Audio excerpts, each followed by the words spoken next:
2012 года мемориал памяти жертвам осени 92-го хранит память трагических событий ингушей. Ремонтные работы здесь не проводились с момента основания. Центральная часть обложена тротуарной плиткой, ограждение облицованы дагестанским камнем, керамогранит на стеле и декоративные источники освещения. Сейчас все это пришло в негодность, и Уазот Кашмыш требуется реконструкция. Посмотрите сами, ее нужно и так перебирать ее нужно.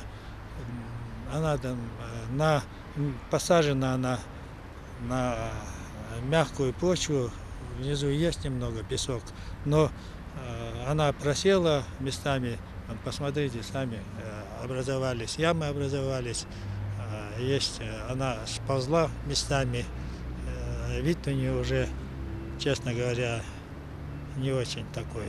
Этот дагестанский камень, он выпадает зимой. Комплекс требовал уже и ремонта требовал, и это нужно было тут кое-какие вот вещи и менять нужно было. Мемориал памяти накануне посетил глава республики. Махмуд Али Калиматов осмотрел всю дворовую и прилегающую территорию и дал поручение директору разработать план по проведению капитального ремонта. Здесь капитальный ремонт. Здесь надо продумать.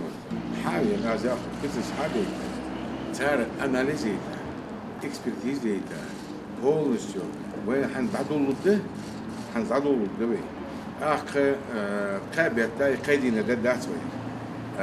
Но перспективе надо я полностью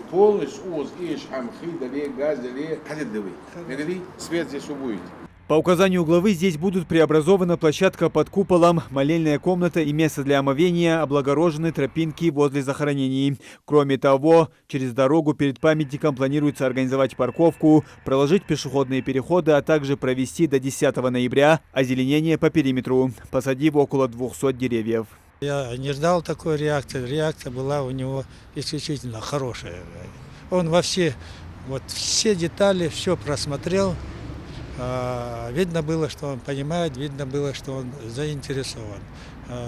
Он так и сказал, это наша история, это какая бы она горькая не была, это наша история, нам ее нужно беречь, сохранять. Если будет посещать нас республику гости или приезжать, чтобы мы могли наглядно что-то показать. Это наше лицо, наша история. От нее нам никуда не деться. Средства на обновление комплекса будут выделены из Национального фонда развития Республики Ингушетия. Работы уже начаты, электрики задействовали около 2 единиц техники и 10 рабочей силы, приступив к очистке прилегающей территории. На данный момент по поручению главы республики мы здесь проводим расчистку прилагающей территории. Здесь с давних пор уже выросшие сорняки, разные деревья.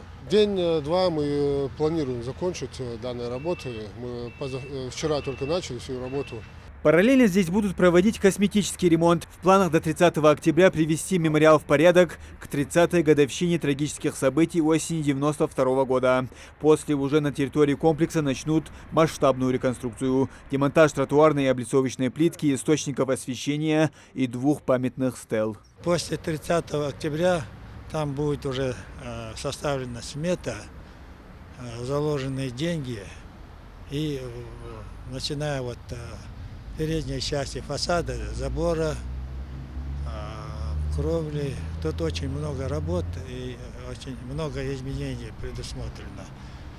Будет в течение полгода или чуть, может, меньше займет время, больше, меньше. Но глава сказал так, все просчитайте, все продумайте, чтобы нам уже в следующий раз не пришлось переделывать. Также у памятника появятся очистные сооружения, построят площадку для организации кухни под открытым небом во время траурных мероприятий, установят навес под памятной стелой и поставят трансформаторы для обеспечения электроэнергией мемориала. Аюб Цуров планирует также внести в смету и обустройство места для коллективного зикра под музей, где будут собраны архивные документы и предметы тех годов. Он используется, это помещение только используется 30 октября, а остальное время он стоит, пустует, бездействует. Ну и тут как склад он получается. А можно сделать, мы как думали, подвести сюда отопление. Тут рядом можно отсюда отопление подвести, сделать сборные эти стеллажи, в эти стеллажи выставить наш материал весь этот, и когда будут гости или иностранные, или с России приезжать, показывать вот этот материал. В восстановлении будут задействованы главный архитектор Ингушетии Лида Плиева. Перед началом работ будет составлен макет с учетом всех изменений, которые будут внесены. Муслим Ганиев, Адам Гулоев, Новости 24.